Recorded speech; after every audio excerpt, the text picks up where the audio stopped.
Comme un peu partout, la mobilité préoccupe de plus en plus la population et les entreprises de la région. Dans l'étude du printemps 2018, Le Grand Genève, sa population et son désir de vivre ensemble, la HESSO a porté un focus sur ce souci numéro un. Le mécontentement est régulier chez ceux qui souffrent d'être bloqués dans les bouchons quotidiens, notamment les actifs. Cette perte de temps les entrave dans leur vie privée et professionnelle. Combien un résident du Grand Genève met-il de temps pour se rendre à son travail au cœur de la métropole?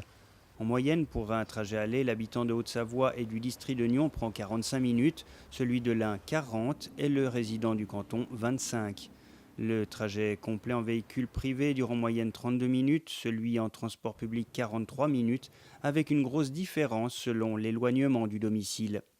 La desserte relativement faible ou peu efficace est clairement mise en avant, expliquant le fort mécontentement en France voisine et quasi inexistant en Suisse. En France voisine, justement, le mode de transport privilégié est le véhicule privé au vu des distances et de ses carences en termes de transport en commun.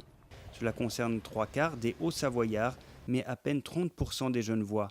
En toute logique, ces derniers sont près de la moitié, avec les Nyonnais à posséder un abonnement de transport public et 9 frontaliers sur 10 n'en ont pas.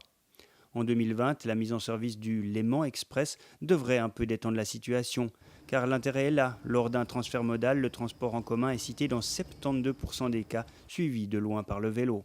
En conclusion, l'étude de la HESSO pourrait servir d'outil de travail précieux pour obtenir des réponses de la part des autorités publiques et dans une moindre mesure des entreprises.